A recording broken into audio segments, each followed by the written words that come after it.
Next on deck with Tim Black. Now, statements wait, hold specifically on. Let Sonny get in here.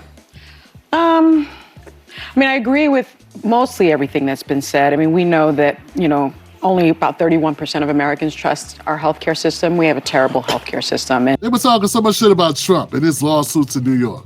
And all the justice and no one's above the justice. Had a really good time saying how Trump thought he was above the law. I wonder if Sonny's husband is above the law. Now when it comes to Sonny's husband, they're saying, no, you're only doing this cause she's famous. Yeah, when I say you're only going after Trump for dumb shit like ledgers, $30,000 ledger, when a campaign, when he spent almost $500 million, you're going after $30,000. Y'all said I was being a hack. I said you're only going after him because he's a political rival. And what they say, no, that's not true. It's about the rule of law. But when it's Sonny Hostin and it's her husband, you're saying you're only going after her because of Sonny Hostin's name.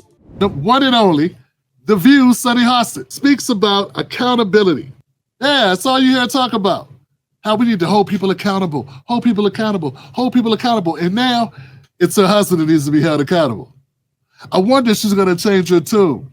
Get housing in certain places. When I applied to be a federal prosecutor, there was a checkbox. If you're a felon, explain the circumstances, and you were more than likely not to get that. Now, as Whoopi said, that we have a convicted felon in the White House. Those questions should not be asked of anyone, anytime, anywhere. That is the bottom line. That's right, folks. He is a defendant in a class action lawsuit. Let's unpack this explosive story. I want you to understand the gravity of this situation. We're talking about the biggest RICO lawsuit ever. We're talking about $459 million in fraud allegations. They allege that her husband and about 200 other defendants, that's a lot of people. It's not just the money, it's the amount of people that are in this. They allege that these doctors were providing services to these patients that were invasive beyond what was necessary in order to send a bill. And they say they were also getting kickbacks for doing such work. So somebody comes in, they say, hey, I got this issue. They say, oh my God, this is more serious than I thought. You're gonna need to go do this and do that and do the other thing. Voila. A check comes in the mail to them. Meanwhile, if your insurance company doesn't cover it, guess who gets stuck with the bill? The patient. So it's not only a scheme to defraud the insurance companies, but if the insurance companies doesn't pay, United Health. I said if the insurance company doesn't pay, United Health Group, guess who gets stuck with the bill? You, the goofy patient that listened to this doctor who you trusted, who you thought had your best interest. And remember, there's a procedure you didn't even need. And now you got a bill you can't even pay. And then, welcome to bankrupt city, baby, because, by the way, guys, the number one cause of bankruptcy in the United States? Medical bills. That's right, my friend. Tim's right.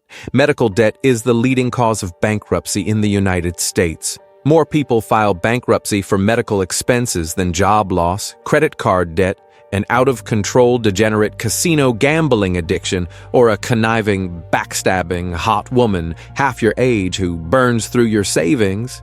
But you allow it because you don't want to lose her. She's way out of your league. You're a middle-aged guy without any major accomplishments except money. So it's worth it, at least until the money runs out. Then you resort to booze and, oh, sorry, I got a little carried away, didn't I? The answer is medical debt. Back to you, Tim. I know what you're thinking. It got to be gambling or spending money on OnlyFans, right? Nah. See, that's just your mind, the narratives that have been contaminated with all this negative talk from your corporate media. Yeah, your corporate media and your Hollywood want you to believe that everything that's wrong in America is because Americans are somehow lacking a type of like moral compass or something wrong with us as American citizens. But that ain't the case. It's our structure and our system that's the primary culprit of it. That's where the violence comes from. That's where the lawlessness comes from. That's where the bankruptcies come from. It comes from the way our system is structured. Okay? It's the capitalistic system plus the neoliberal outsourcing of goods and services to private industry that creates this ability to get you screwed over and out of your house just because you got sick. Sonny Hostin's husband is Manny Hostin. He's accused of being a part of a $459 million insurance fraud scheme. The lawsuit alleges fraudulent billing, unnecessary surgeries tied to New York's no-fault insurance laws. You want to know the cooking of this whole thing? Besides, it's funny as hell that his Sonny is over-the-top, sanctimonious, arrogant, blowhard, pain in the ass. She is on The View on a daily basis. Besides having that ability to look at her and go, ha ha, besides that, the kicker to it is here she is, telling the whole damn thing herself on the show. Let Sonny get in here. I mean, I agree with mostly everything that's been said. I mean, we know that, only about 31% of Americans trust our healthcare system. We have a terrible healthcare system. And, doctors suffer because of big corporations as well. Doctors that want to do good, like my husband, operates on someone even though they don't have insurance and then has to sue health insurance companies to get paid for the work that he's been trained his whole life to do. So there are a lot of problems with it. But the notion that we aren't a violent country, this country was built on violence. We're a very violent country. And it's just undeniable that that's the case. And so I'm not, unfortunately, surprised that people are celebrating the use of violence. I'm not surprised that this young man thought that change could be accomplished through violence. 1 in 4 Americans say violence against government sometimes is justified. And today, in 2024, 1 in 10 Americans say violence is justified right now. Okay, so that sounds all great and everything, right? Yeah, it sounds great and everything. But if you listen, now in the context of what we now know, in that context, does it seem like maybe she was saying this for other reasons? Like maybe she went on this tirade here that Whoopi handed her the ball off on, because it's like, hey, Sonny, I think you got something you want to say. Yeah, I do. She goes on this whole spiel about the healthcare industry, saying how cutthroat it is. Now, we know Luigi Mangione, he had just shot and killed Brian Thompson over there at United Healthcare, and that's what this segment is surrounding, but this tirade sounds like it may be motivated by a little bit more than just Luigi. Maybe it has something to do with Manny Hostin. And in fact, he's a part of a RICO suit. All right, so Sonny spent a whole lot of time. Sonny has made a career calling others out for wrongdoing, yet here we are with her husband, not her husband. So maybe some of that over the top, some of that gaslighting she does on the show, she should have saved it for home at the dinner table with her hubby. Yeah, she should have been saying it to him. That's what she should have been preaching to. We get tied to one of the biggest fraud lawsuits in the history of New York, in New York's history, and that's saying something, right? Shouldn't her accountability apply across the board? Yeah. Shouldn't she have to walk it like she talk it? I'm wondering why more media people aren't talking about this. Yeah, I haven't heard a lot of people discuss Sonny in this situation. I mean, I don't know, have you heard it brought up on MSNBC or ABC? I haven't heard it. Yeah, had to do a little fishing. I think Fox covered it and Newsmax and independent media covered it. Not so much from the hacks. I mean, from corporate media, from the, the liberals.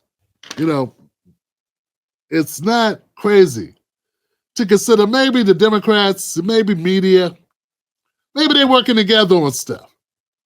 Yeah, maybe it's a concerted effort for them to, you scratch my back, I scratch yours, hit them high, hit them low, because how is it just so happens that you got this media entity that's, I know it's a big story. And all of a sudden it's kind of quiet. Maybe because politically it's not the best look. I mean, all the presidential candidates have come through. Sonny's credibility as a public commentator might be affected. In fact, I'm seeing some people make segments that say her career is over. Now, they don't have anything to base that on. At least I can find no evidence of any announcements from ABC saying they've canceled Sonny. But I would not be surprised if they do. I mean, who wants to hear from a hypocrite? Guilty by association. So, I want to ask you, is this just about one doctor? Or is it about how billionaires and corporations exploit the system and how public figures like Sonny Hostin play both sides? What do you think? I think it is. I think this is about how Sonny Hostin, and not just Sonny Hostin, the show The View, the ABC itself, David Muir, all of them, how they play games, how they corrupt, and the corruption rolls through both sides of the media and in politics. And at the end of the day, they love to say we want to hold people accountable, but they don't have an incentive to hold themselves accountable. And since they control every damn thing, we're not allowed to hold them accountable because we can't get the word out. It's almost as if all of independent media, particularly Black independent media, needs to band together and kind of have like maybe our own talking points. They hired a high-powered lawyer. And guess what the lawyer's major pushback is? That the only reason why that Sonny Hostin's husband is included, Manny Hostin, is included in this lawsuit is because Sonny Hostin's famous. I got a feeling there has to be more to it than that. But that's their claim. That's the pushback. He put out a statement saying, hey, this is a frivolous lawsuit. They only pulled us in because of our name. They're looking to get some type of shine or more publicity off of Manny Hostin, or extension, Sonny Hostin's name being associated with this lawsuit. But like I always say, guys, if you ain't do nothing wrong, none of this will stick to you. At the very least, what's going to happen with this lawsuit is you're going to have to fight it. And as we know, this could last years. They were talking so much shit about Trump and his lawsuits in New York. And all the justice and no one's above the justice. Sonny said that several times. Her and Joy Behar and Whoopi had a really good time saying how Trump thought he was above the law. I wonder if Sonny's husband is above the law. Now when it comes to Sonny's husband, they say, no, you're only doing this because she's famous. Yeah, when I say you're only going after Trump for dumb shit like ledgers, $30,000 ledger, when he spent almost $500 million, you're going after $30,000. Y'all said I was being a hack. I said you're only going after him because he's a political rival. And what they say, no, that's not true. It's about the rule of law. But when it's Sonny Hostin and it's her husband, you're saying you're only going after her because of Sonny Hostin's name. Look, I know a lot of people know who Sonny is, but I think a few more people know who Trump is. And being a co-host of The View may be a prestigious job, but it ain't exactly on par with being a president. All I'm doing is pointing out hypocrisy, man. That's all I'm doing, is pointing out hypocrisy. I mean, if Sonny and her husband and their lawyer can say, you're only going after Sonny, husband, because of Sonny, how could you push back on people that say if you were going after Trump because of Biden and Trump's presidency? That makes sense? We here. You get it. So what do you think about Sonny Hostin in this case, guys? Do I have a point? Is there a point to be had? Does it say a little something about the hypocrisy of our media? Does it call you to say, hey, you know what? This is a bridge too far. This is something we need to look further in. Or do you think, hey, no big deal? I don't know. Let me know what you think in the comment section below.